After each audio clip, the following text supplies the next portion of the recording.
nabili na to. Yan, hindi ko pa tinapon to. Yan, matagal na. Yan, oh.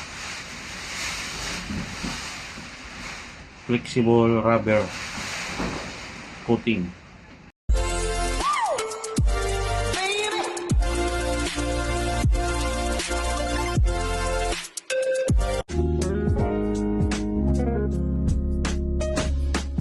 Update tayo mga ka-DIY, no? Ayan, today is Monday, September 2 at 9 AM in the morning. Ayan, malakas yung ulan. Pero yung ayan, yung inisprehan natin ng sealant, wala siyang tulo.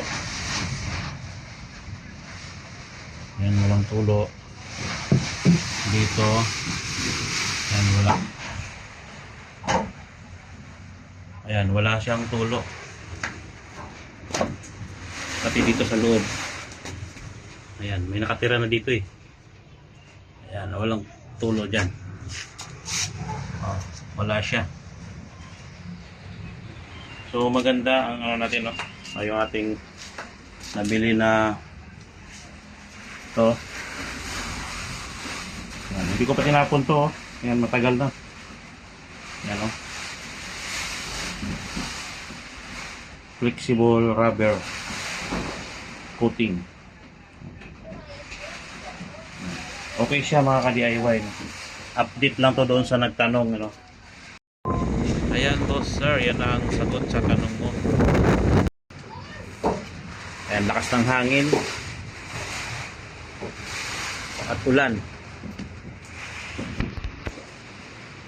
Hindi ko mabuksan yung bintana kasi ang lakas. Silip lang natin. Oh. Mahirap na. So mag-ingat lang tayo mga ka-DIY, no, dahil sa bagyo na to. At may kasamang pagbaha. Kabila tayo sisilip. Sa kabila tayo sisilip. Ayan yung solar natin, no, maliit. Mahirap buksan.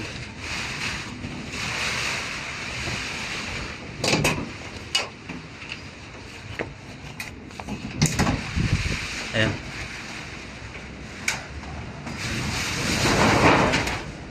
Lakas ng hangin. Hindi pwedeng buksan mga ka-DIY, no? Hindi siya pwedeng buksan.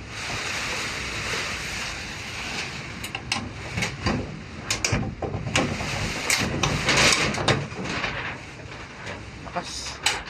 Dito tayo sa isang bintana.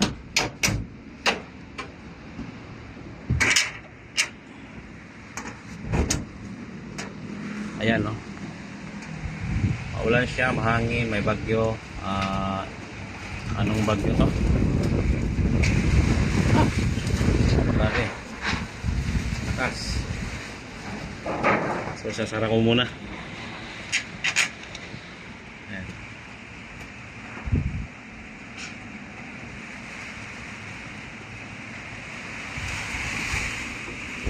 Yan, no? Lakas ng hangin talaga. So yan lang update natin mga ka-DIY, no? Hindi natin mabuksan ng bintana kasi ano, lakas yung ulan. Dito lang, oh, kunti lang. Isara na rin natin to. Ayan lang mga ka-DIY mo. Ayun lang mga ka-DIY, no, ang ating update dun sa ating flexible sealant. Okay siya, no? 100% walang tulo.